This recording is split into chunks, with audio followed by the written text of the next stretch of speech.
Thanks for staying with us. I'm Bill O'Reilly in the Culture Warrior segment tonight. A Pew Research study recently showed that factor viewers are some of the most politically aware on television. But many American voters are not really up to speed when it comes to issues and political judgments. That's where popular culture comes in, as millions of Americans are swayed by what they hear in entertainment circles. And what they are generally hearing is rabid anti-McCain-Palin stuff. Any respect that I had left for McCain was completely gone when he chose Sarah Palin. To subject our nation to being that close to having someone so obviously unqualified is terrifying. We just experienced a financial catastrophe in this country. We're still going through it. And having John McCain and Sarah Palin in office would be another American catastrophe.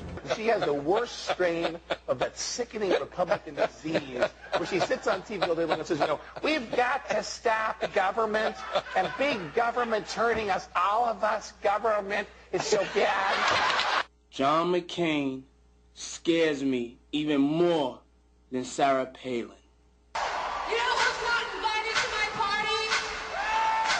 Sarah Palin. She's not invited to the show. All right, with us now to analyze the pop culture effect on the presidential election, our culture warriors, Fox News analysts Margaret Hoover and Monica Crowley. You know, I understand the far-left hatred of Bush, Cheney, the warmongers, they treat the terrorists badly, you know, all of that stuff. But McCain is pretty much of a moderate guy, and Palin, you know, come on. I think the hatred is more for them.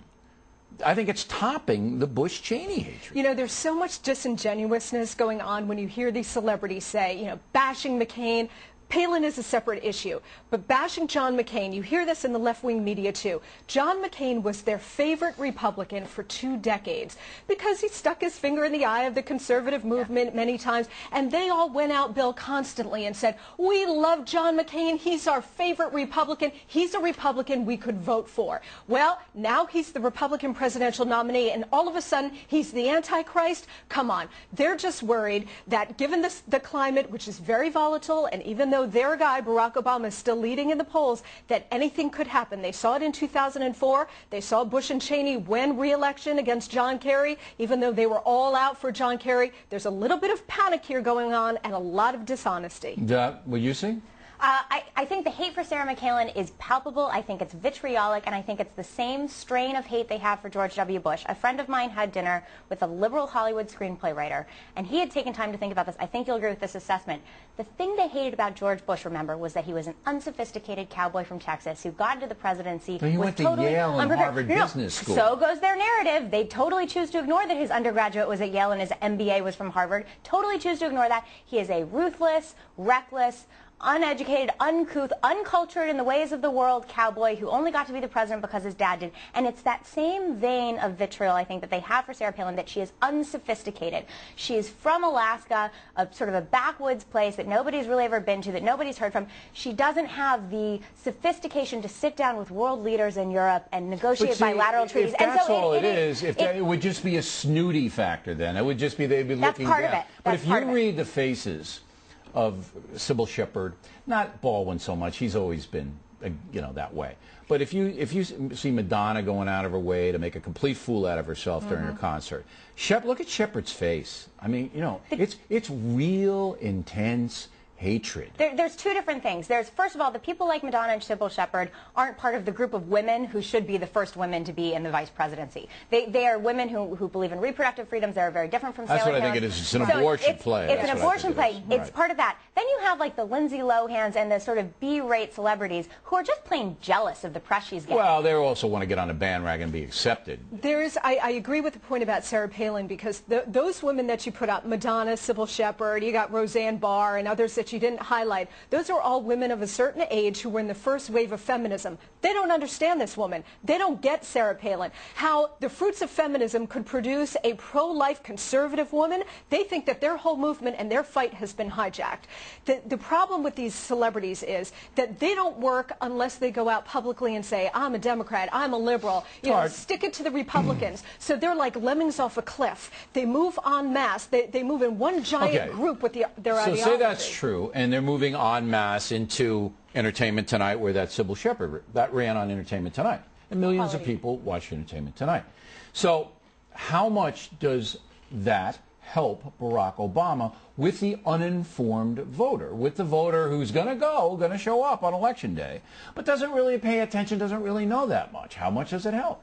You know what, I think it's all fuzz in the air. I mean, the people who are going to vote, who take the time to discern who the candidates are, what their names are, and sort of what they stand for, get a sense from them, are the people who are going to be thoughtful when they go to the polls, and they're not going to let Sybil Shepherd make up their mind for them. That's what I just said. You're just saying what I just said. No, what I'm saying is it's not going to matter. It's not going to matter. But there are millions of other uninformed voters, Hoover. No, I don't.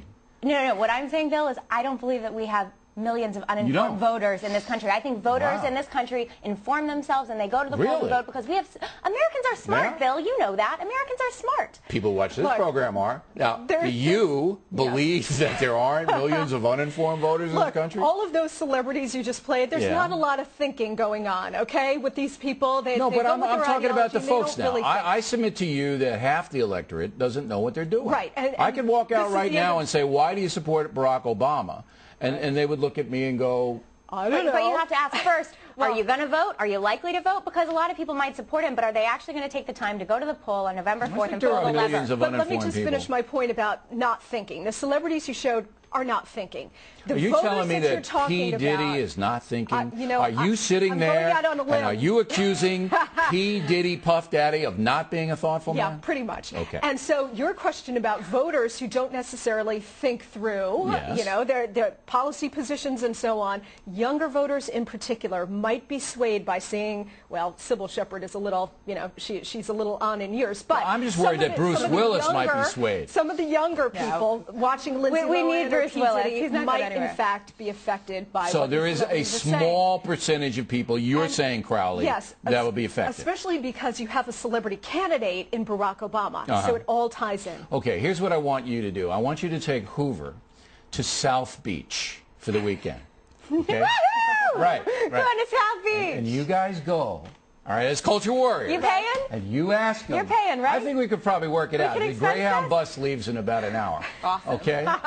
And you come back and tell me there aren't uninformed voters? Right. Just come on. I think the majority of the ones who are going to go to poll and pull the lever on that day are smart. Culture Warrior road trip. All right. Culture Warrior road trip. Have fun on the Greyhound bus, ladies. Only a 20-hour ride. Reality check.